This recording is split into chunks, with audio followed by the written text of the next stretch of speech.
안녕하십니까. 경제와 사회 문제를 데이터로 쉽게 풀어보는 미스터 큐TV입니다. 주말 잘 쉬고 계시죠? 지난 금요일 반도체 그리고 전기 자동차, 자율 자동차 이쪽 밸류 체인에 있었던 주식들이 대폭발을 했죠. 그래서 지금 대형주가 그 시장을 리드하고 그동안 쭉 시장을 끌고 왔던 바이오라든지 타 성장주들이 큰 폭의 조정을 보이는 그런 상황을 연출했습니다. 그래서 지금 좀 정리해서 말씀 좀 드리면은요. 지금 그동안 그 메모리 빅사이클 얘기를 하면서 삼성전자하고 SK 하이닉스가 시장을 끌고 왔었고요. 지금은 이제 메모리뿐만이 아니고요. 삼성전자는 또 비메모리 쪽까지 포함해서 지금 그 계속 재료가 나오고 있기 때문에 이쪽 메모리 합작이 좀 메모리와 비메모리 합작이 좀 이루어지고 있습니다. 그 위에 또 뭐가 있었냐면 LG전자가 마그나하고 합작을 해서 애플카 만드는데 좀 지원 내지는 애플카를 뭐 생산할 수도 있다라는 어떤 그런 쪽으로 나오면서 LG전자가 초강세를 보였었고요. 지난 금요일 날 보시면 현대차하고 현대모비스가 그 애플카를 만드는데 좀 협업을 할 것이다라는 어떤 그런 기사가 나오면서 또 그런 가능성도 있다고 보여지고요. 그래서 일단 이런 쪽이 굉장히 강세를 보였고 이런 밸류 체인에 있는 주식들이 강세를 보이는 그런 상황이었습니다. 그래서 지금 보시면 뭐 예를 들어서 지금 4대 그룹주나 뭐 그동안 뭐 중소형주 투자를 좀 꺼리는 그런 분들한테 뭐 살만한 게 뭐 없냐고 했을 때 제가 뭐 아주 간단하게 그냥 뭐 메모리 빅사이클 얘기를 하면서 그냥 뭐 살 거 없으면 그냥 삼성전자 하이닉스 사시는 게 맞는 것 같다라고 말씀을 드렸었는데 그런 분들은 지금 뭐 굉장히 흐뭇한 그런 그 상황이고요. 그동안은 좋았지만 최근 뭐 한 며칠 동안 그 연초 들어서 며칠 동안 지금 그 조정을 보이고 있는 바이오를 그 필두로 한 그 성장형 중소형주들 쪽은 상당히 좀 뭐랄까요 우울한 그런 주가 흐름을 보였습니다. 그래서 지금 바이오 성장주가 뭐 이제 뭐 상승을 마감한 거 아니냐, 이제 무조건 대형적으로 가야 된다라고 보는 분들도 계시고 또 아주 또 다른 쪽은 뭐냐면 전체적인 시장이 이제 또 마감된 게 아니냐, 상승이 마감된 게 아니냐 이런 또 입장을 보이시는 분들도 계신 것 같아요. 그에 대해서 좀 한번 좀 설명을 좀 드려보도록 하겠습니다. 먼저 지난 금요일이죠. 외국인이 1조 6천억 매수했습니다. 기관이 주로 많이 팔았고요. 개인도 5,500억 팔았습니다. 어떤 업종을 샀느냐 보시면 전기전자 업종을 외국인이 가장 많이 샀습니다. 6천억을 샀고요. 두 번째 많이 산 업종이 아까 말씀드렸던 서비스 업종이죠. 카카오 네이버, NC소프트 이런 쪽입니다. 결국에는 우리가 자율자동차를 운행한다고 했을 때 애플이라든지 아니면 그 테슬라가 결국에는 뭐 자율자동차를 뭐 지향하고 있는데 그런 시장이 만약에 진짜 열린다고 하면 운전자의 손이 일단 자유롭게 되고요. 그러면 뭔가를 해야 되는데 그렇다고 봤을 때 결국에는 이런 그 안에서 우리가 즐길 거리라든지 뭐 검색거리, 뭐 등등 이런 것들도 결국에는 다 자율자동차의 밸류체인 상에 있다고 보시면 되겠습니다. 그래서 요 두 개 업종 에 보면 1조 매수를 했었죠. 그 이후에 보면 뭐 화학이라든지 그다음 금융업이라든지 그다음에 운수장비 업종 이런 쪽이 좀 매수가 좀 있었고요. 자, 그 지금 보시면 이거 뭐 지금 유한타증권의 고경범 애널리스트가 올려놓은 글인데요. 지금 보시면 지난 금요일 날 그 이전에 벌써 이제 중국 통신 3사의 그 뭐랄까요 미국 뉴욕 증시에서 퇴출시킨다는 그런 보도가 있었죠. 근데 이제 바로 MSCI에서 이제 MSCI 지수에서 편입돼 있었던 통신 3사를 그 편출시켰습니다. 그래서 그 날짜가 리밸런싱 날짜가 바로 1월 8일 날이었습니다. 그래서 금요일 날 외국인 매수가 요것 때문에 들어오는 게 약 한 패시브 쪽에서 들어오는 게 한 7천억 정도로 추정한다고 이분은 그렇게 분석을 하셨네요. 그래서 지금 이런 것들이 플러스 그 다음에 액티브 쪽에도 좀 영향을 줬을 수 있기 때문에 패시브에서 한 7천억 그 다음에 액티브 쪽에서 들어오고 뭐 이런 것들이 시장에 굉장히 영향을 줬다. 그러면 이게 지금 일시적인 것이냐 아니면 다음 주까지도 이어질 것이냐 이 부분은 다음 주 초에 한번 좀 지켜보셔야 될 것 같습니다. 다음에 이제 두 번째로는요. 지난 금요일 날 시장에 굉장히 큰 영향을 줬던 뉴스가 현대차와 애플과의 협업이었습니다. 지금 보시면 그날 증권사 애널리스트들께서 뭐 장중에도 뭐 이런저런 그런 보고 자료들을 계속 업데이트를 시켜주셨는데요. 요거는 그 메리츠 증권의 그 김준성 애널인가요? 그분이 이제 장중에 보내줬던 그 뭐랄까요? 그 썼던 그 보고서 내용입니다. 업데이트한. 자, 시장에 나왔던 그런 얘기들이 대체적으로 사실일 것 같다. 가능성이 높다. 이유는 첫 번째, 애플 입장에서 보면 애플은 차량의 소프트웨어 분야를 하고 있다. 그리고 얘들은 뭐냐면 차량과 기존의 디바이스 생태계를 묶어서 데이터 비즈니스 확장을 추구하고 있다. 이건 애플 입장이죠. 두 번째, 현대차 그룹 쪽은 어떠냐? 현대차 그룹은 차량 하드웨어 분야에서는 지금 가장 높은 경쟁력을 실현 중에 있다. 그렇죠? 하나는 소프트웨어 쪽, 하나는 하드웨어 쪽의 강자들끼리 뭉치기 때문에 가능성이 높겠다라고 보는 거죠. 그 다음에 이제 또 하나는 뭐냐면 지금 보시면 우리가 그 빅테크 기업 중에서 아마존, 구글, 애플 요런 데들은 그 우리가 이제 보통 그 플랫폼 기업이라고 하죠. 얘들이 지금 마지막 남은 그리고 가장 클 것으로 예상되는 데이터 시장인 모빌리티 시장에 도전하고 있다라는 거죠. 구글은 웨이모, 애플도 이제 애플카, 타이탄 그 프로젝트라고 했었죠. 아마존 같은 경우는 이제 뭐 배송 로봇이라든지 또 등등 이런 쪽으로 해서 지금 그 시장을 아주 진입을 하고 있고요. 그래서 데이터 시장으로의 교두보가 되어질 빅테크 기업과의 협력은 B2C 업체인 현대기아 및 B2B 밸류체인인 모비스, 만도, 위아 등에게도 새로운 성장의 기회가 될 전망이다라고 이렇게 보고서를 작성을 해서 또 시장이 좀 불을 지폈습니다. 근데 어쨌든 지금 모르겠습니다. 이 부분이 과연 이제 좀 더 고민해봐야 할 부분들이 굉장히 많을 것 같고요. 저는 이분 이 보고서상의 내용은 대체적으로 동의하지만 또 한편으로 생각하면은 이게 쉽지 않은 협업이겠다라는 그런 또 생각을 해봅니다. 현대자동차 같은 경우는요, LG와 그 마그나와 현대자동차하고를 비교해 보면 LG전자와 마그나 쪽 입장은 자기 브랜드가 있는 사업자가 아니죠. 그래서 이제 걔네들 입장에서는 애플에서 자동차를 만들어 달라고 그러면 정말 기쁜 마음으로 만들어주면 되는 거고요. 현대차 그룹 같은 경우에는 만약 현대차에서 애플카를 만들었을 때 그 차가 애플카냐 현대차냐 이거 굉장히 애매한 부분입니다. 만약에 현대 브랜드를 떼고 애플카를 만든다고 했을 때 과연 그게 현대차한테 유리한 것인지 아닌지는 정말 주판화를 튕겨봐야 되는 것이죠. 지금 아마 모르긴 몰라도 정의선 회장께서는 이런 거 고민 많이 하시게 되겠죠. 우리가 이제 카니발라이제이션이라고 하죠. 그래서 현대차가 만약에 애플카를 만들어서 애플카 팔리고 현대차 안 팔린다고 그러면 이건 그것도 사실은 과연 그게 현대차에 도움이 되는 것인가요? 한번 고민해봐야 될 부분입니다. 그래서 지금 이 부분은 여기 지금 이 애널리스트께서 얘기한 어떤 전체적인 총론에 대해서는 전 동의하는 부분이지만 강론으로 들어가면 아주 최적의 접점을 이루어내기가 굉장히 쉽지 않은 그런 사항들이다라고 이렇게 보여집니다. 그래서 이 부분은 앞으로 시간을 두고 지켜보셔야 될 사항이라고 생각을 합니다.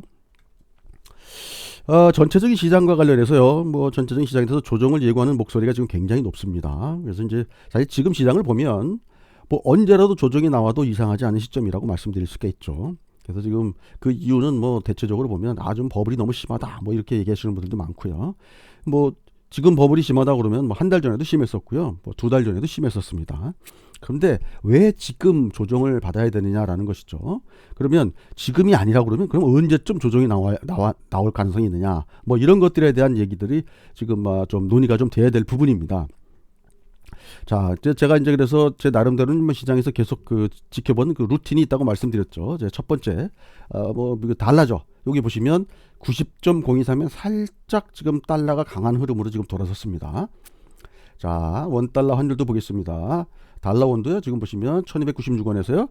1080원 찍었다가 지금 지난 금요일 4원 90점 플러스 났죠. 1093원까지 살짝 원화가 약세를 보이는 환율이 반등 나오는 그런 상황입니다. 다음에 이제 미 10년물 국채인데요. 미 10년물 국채는 1.105입니다. 지금 보시면 1.0을 훌쩍 넘어가 버린 상황이죠. 이게 블루 웨이브 후에 나타난 현상입니다. 근데 이것만 가지고 과연 이게 시장에 긍정적이다 부정적이다 말씀드릴 수는 없지만 어쨌거나 지금 이런 상황이고요. 자, 그다음에 하이힐드 채권 같은 경우는 계속 시장에 우호적인 그런 신호를 좀 보여주고 있습니다. 그래서 제가 계속 말씀을 좀 드리지만은요, 뭐 제가 그 스큐 인덱스를 말씀드리지만 시장에서 스큐 인덱스 얘기하시는 분들은 거의 없을 겁니다. 근데 이제 스큐 인덱스가요, 나름대로는 좀 뭐랄까, 좀 의미 있는 어떤 그 날짜를 특정해 줄 수가 있는 그런 굉장히 중요한 인덱스라고 저는 생각을 합니다. 그래서 여러분들도 아마 뭐 제 생각에 동의하신다면 한번 참고를 하실 필요가 있다고 생각을 합니다. 또 처음 듣는 분이 계실지 몰라서 간단하게 먼저 그 말씀드리고 가면은요, 여기 지금 S&P 500 주봉상으로 보면 이렇게 의미 있는 가격 조정이 나오는 요 시점들이죠. 요때도 요 시점 한 두 달 전에 어떤 일이 발생되냐면 요 한 약 두 달입니다. 약 이런 식으로요, 위클리상으로 스큐 인덱스가 이렇게 고점을 보입니다. 이런 고점을 보이고 나면 한 두 달 후에, 역으로 얘기하면 이런 고점을 보이면 두 달 후에, 두 달 정도 후에 주가가 조정 들어간다, 그렇게 말씀드릴 수가 있겠죠. 그럼 지금은 어떠냐? 지금도 이런 상황입니다.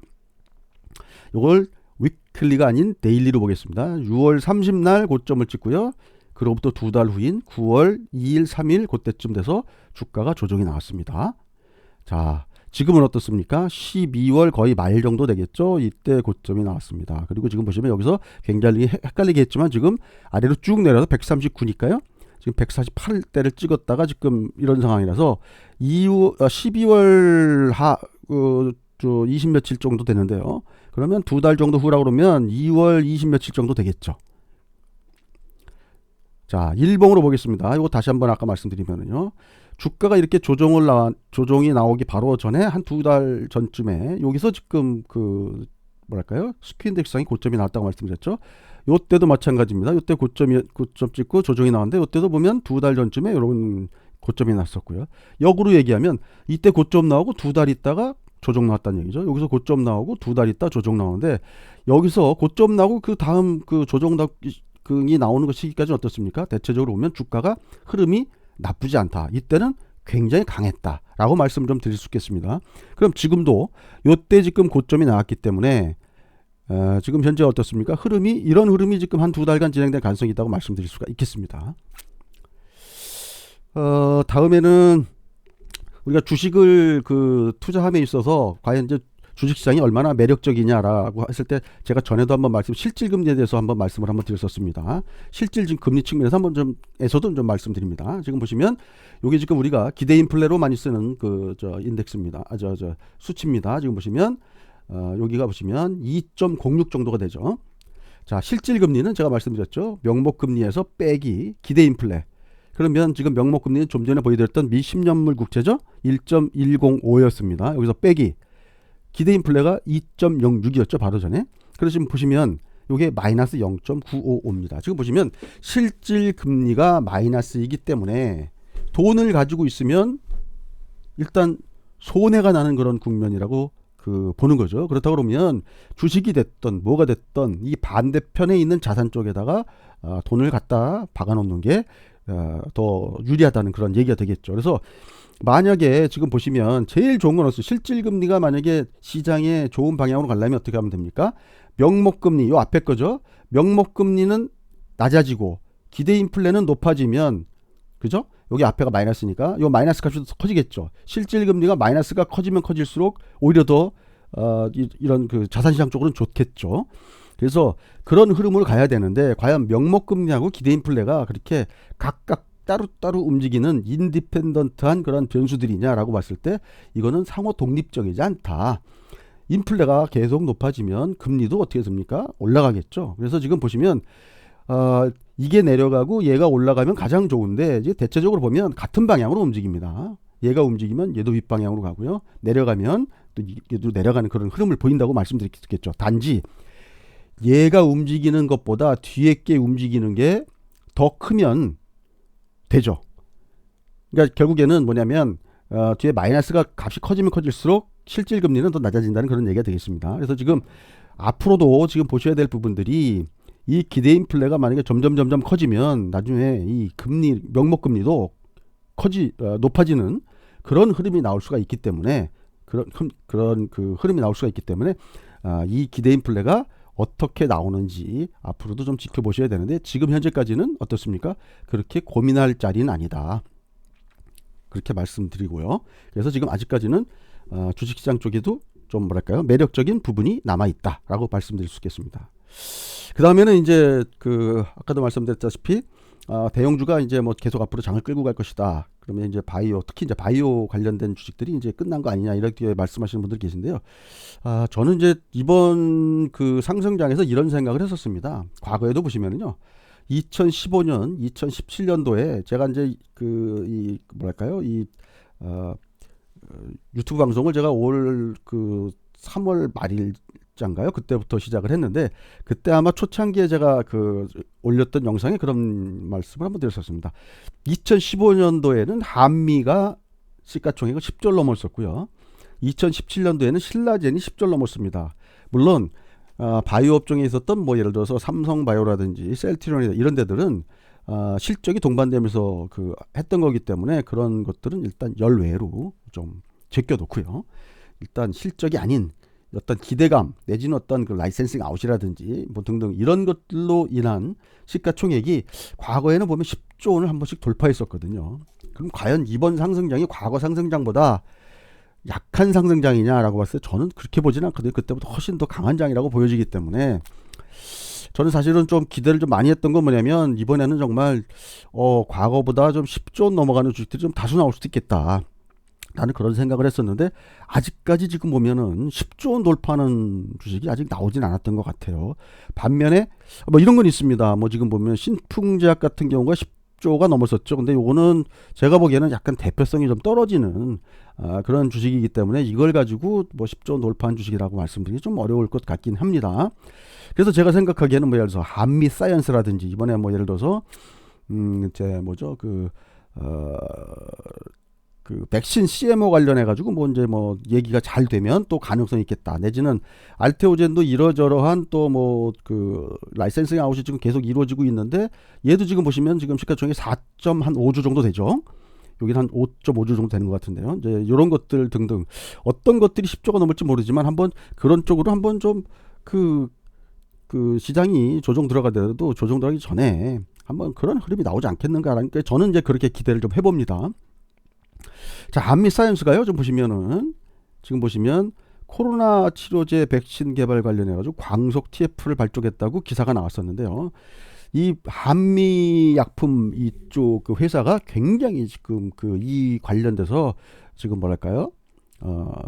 입단 속도하고 조심하고 있는 그런 상황이라고 보여집니다. 왜냐하면 과거에도 좀 그런 문제로 굉장히 곤욕을 치렀던 회사였기 때문에 그런데 지금 보시면 여기 지금 뭐 회사에서 한 얘기니까요. 좀 보시면 한미 사이언스 광속 태스크포스 팀은 임종윤 대표 그 다음에 등등등등 우리나라의 바이오 벤처 회사들 참여한다고 돼 있고요. 여기 중요합니다. 여기서부터가요. 학교 그 다음에 식약처 질병관리본부 보건연구원 그리고 여야 외교통상 전문가 바이오 한국바이오협회 등이 참여한다라고 되어 있습니다.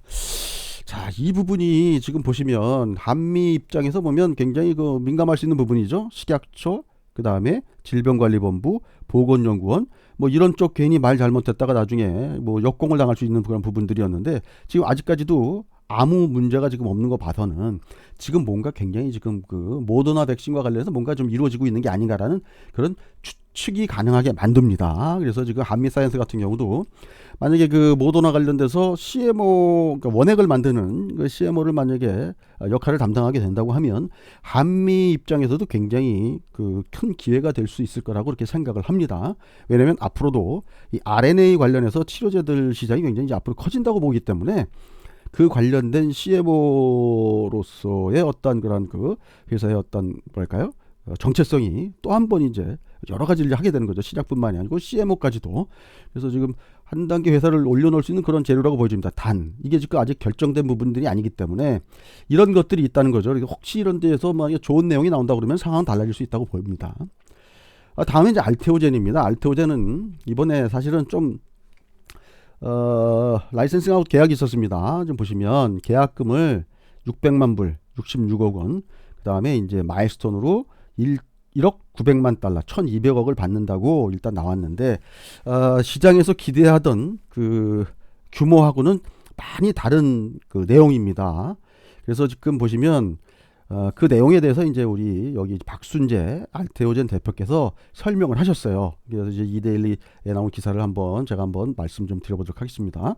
과거에 했던 1조 6천억하고 4조 6,700억짜리는 지금 보면 여기 보시면 뭐냐면 마일스톤 기반 계약이었다고 말씀드립니다. 러닝 로얄티가 없다는 얘기죠. 매출액 대비 몇 퍼센트를 받는 러닝 로얄티가 없었기 때문에 금액이 컸다는 거죠. 근데 지금 보시면 이번에 한 인타스하고의 그 계약은 뭐냐면 얘네가 매출이 많이 나올 것 같다는 거죠. 지금 보면 보십니다. 이번에 그 개발하고자 하는 품목 중 한 개는 물질 특허가 이미 만료돼서 시장이 형성되어 있는 바이오 제품이다. 그러니까 이제 제품만 나오면 많이 팔 수 있는 제품이라는 얘기죠. 그래서 피하 주사형이 개발되면 어느 정도 시장 점유율을 달성할 수 있는지 비교적 쉽게 예측됐고 알테오젠의 장기적 성장을 위해서는 로열티 기반이 유리하다. 왜냐하면 앞에 것들은 만약에 그 제품이 이제 그 판매되기 전까지 이게 로열티를 한번 이걸 받고 나면 이 마일스톤을 다 받고 나면 그 다음에는 이제 수입이 없지만 여기는 러닝 로열티이기 때문에 매출액 대비 지금 보시면 한 두 자릿수 정도 받는다고 하거든요. 그래서 여기 보시면 나오네요.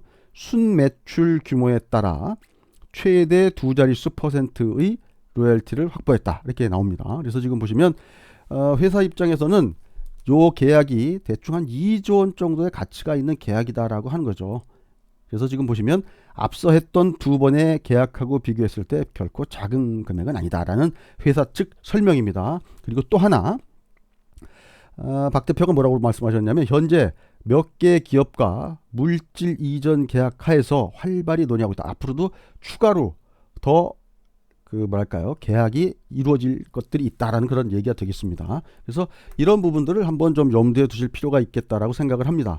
그럼에도 불구하고 제가 좀 드리고 싶은 말씀은 뭐냐면 넘어야 할 수급의 장벽입니다. 지금 보시면 12월부터 보시면 외국인과 기관이 어떻습니까? 12월 29일 이때죠. 이때부터 보면 다시 이제 얘들이 지난 연말에 매수했던 걸 지금 쭉 팔고 있는데 지금 현재까지는 이때 샀던 거를 대충 다 판 것 같습니다. 이때 매수했던 수량을 금액을 대충 판 것 같은데 과연 외국인과 기관의 어떤 그런 이 매도 물량들을 앞으로도 추가적으로 만약에 더 나온다고 했을 때 정말 다 일단 소화시키고 시장을 윗방향으로 끌고 갈 수 있을지는 한번 좀 고민을 좀 해봐야 된다고 좀 생각을 합니다. 그래서 좀 약간 좀 중립적인 위치에서 좀 말씀을 좀 드리면은요. 특히 이제 바이오 주식들 같은 경우는 저는 그 먼저 말씀드렸지만 일단 분산 투자하실 필요가 있겠다라고 생각을 합니다.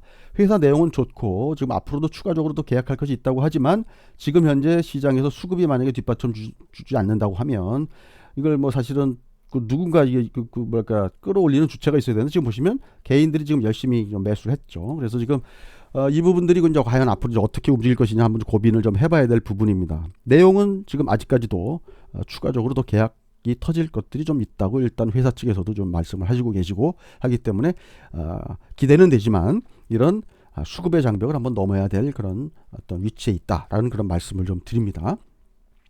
다음으로는 제가 대문에 걸어놓은 종목 중에는 이제 이오플로우하고 LNK 바이오에 대해서도 간단하게 좀 말씀을 좀 드리려고 하는데요. 요 두 개가 사실은 시장은 다르지만 지금 어찌 보면 입장은 거의 비슷한 그런 상황이라고 말씀드릴 수 있겠습니다. 이오플로우는요 지금 보시면 인슐렛이라는 그 회사에서 지금 독점적으로 좀 시장을 지금 가져가고 있죠. 그래서 인슐린 펌프 쪽으로 해서요. 그래서 지금 얘네가 지금 시가총액이 18.5조 정도가 됩니다. 18조, 19조에서 왔다 갔다 하고 있는데요. 이오플로우가 지금 현재 보시면 7,913억 원이고요. 지금 얘네가 만들어놓은 펌프 대비 성능이 조금 더 개선된 그런 상황이다라고 또 얘기하고 있고 손색이 없다 라고 그렇게 평가를 하고 있습니다. 그렇다고 했을 때 앞으로 이오플로우가 인슐렛에서 만들어놓은 시장을 좀 잠식해 나갈 수 있을 것 같다라는 그런 측면으로 보는 거죠. 그러면 이 둘의 격차가 좀 많이 줄어들 것이다 라고 그렇게 보는 것이고요.